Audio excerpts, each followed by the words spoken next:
Southern Maryland community as a whole. When we lose one of our own, it is deeply felt because these are firefighters that not only respond on the Navy base but also in the community as well.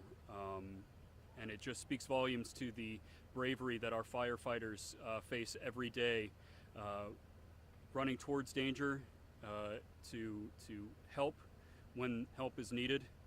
And this firefighter gave his life in the line of duty, paying the ultimate sacrifice in the service of others. Our hearts go out to the grieving community and the family members and friends of this firefighter.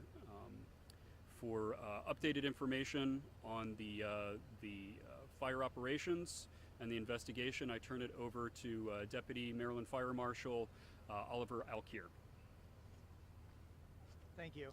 I'm Oliver Alkier, O-L-I-V-E-R, Alkier, A-L-K-I-R-E, Master Deputy State Fire Marshal and Public Information Officer with the State Fire Marshal's Office.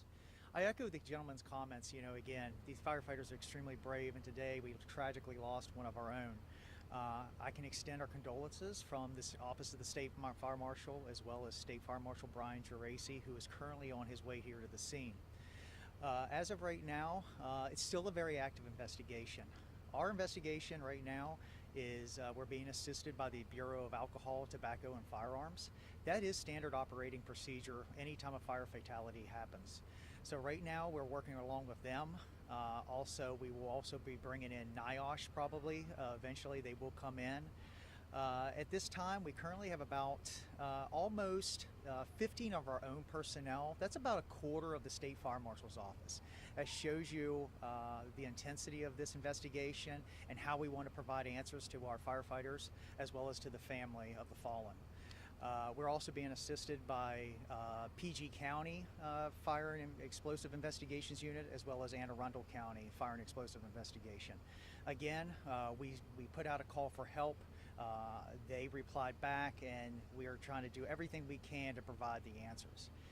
Right now, the home is a complete loss. Our investigators are digging down through the debris. They're delayering the debris as best as they can to try to provide an answer.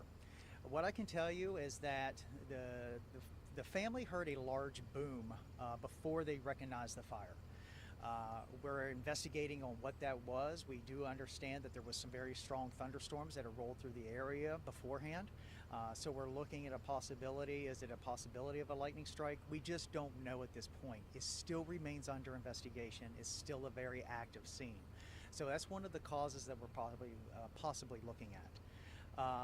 There was no injuries to our personnel at this time. It's still, we're going to be here for quite a few hours, if not quite a few days, to try to provide answers. We are being assisted by the Maryland State Police. They are our partners. Anytime there are partners under the umbrella of the Department of State Police, they will be here holding the scene and securing the scene until our investigators can kind of rotate in and out. What I can tell you is that our investigators are divided up into teams. We have an interview team, an origin cause team, a debris removal team. So all of these teams are working in conjunction independently of each other. However, they will come back in and meet and talk and discuss of what their findings were. So as of right now, both the origin and the cause are under investigation. That's just where we kind of stand right now. So we do want to provide the answers to you as quickly as we can, but we are going to remain on the scene as long as we can. Could you provide, at this point, any sort of accounting for who may have entered the building first, for what cause, anything like that? For instance, any thoughts that maybe somebody was in the house, and the progression of who entered first and where they were got into trouble?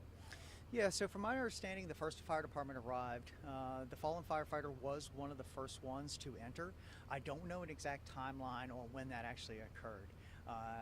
From my understanding, and I can kind of confirm this, or I can confirm this, that he did fall from the first floor into the basement, okay? We don't know the timeline of when that happened, and that is where he was located.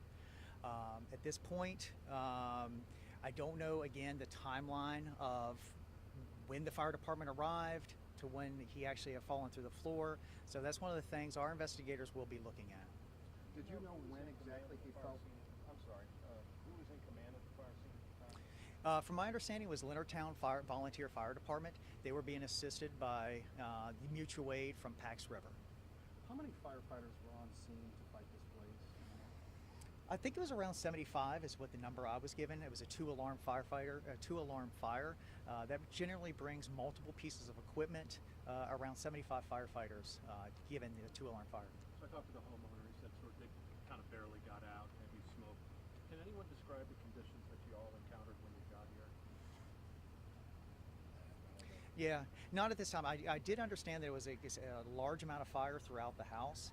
You got to keep in mind these firefighters are aggressively trying to fight that fire.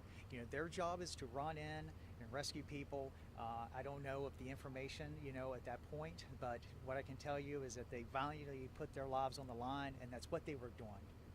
How big was the house? Do you know square footage at all? Yes, 2,500 square feet.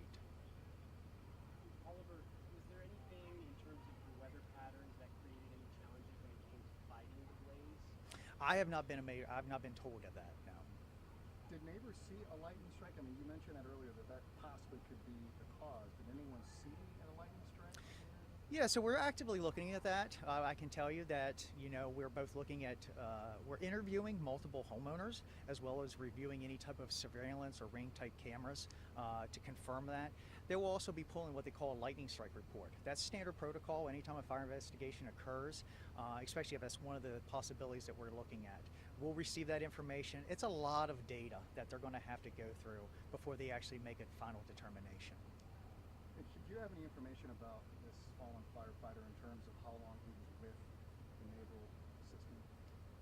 How many years? I don't have that information at this time, but that information will be released as no later than tomorrow morning. You know how many people in the squadron that came here to help put out the fire? I don't have that information now. Do we know how many people were inside the house when the fire broke out?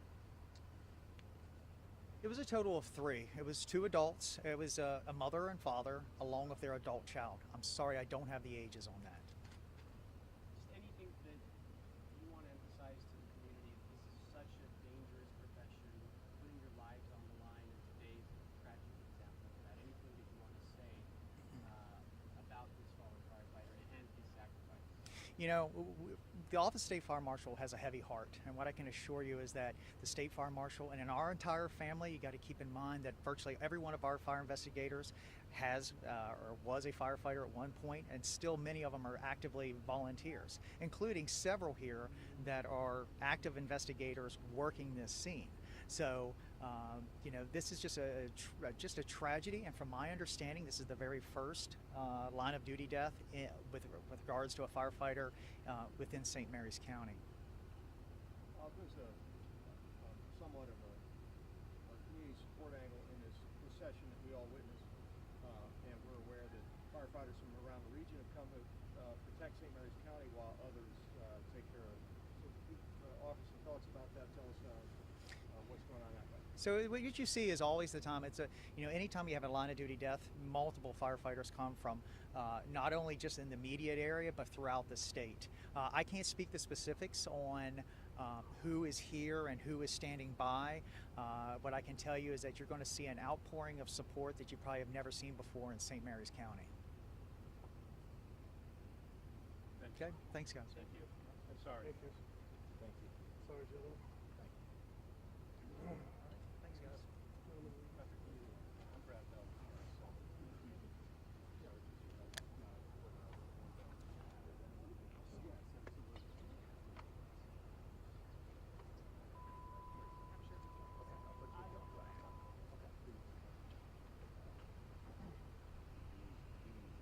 Just like this.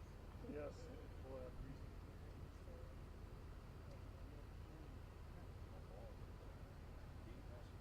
Well, that's important. That's actually the most important.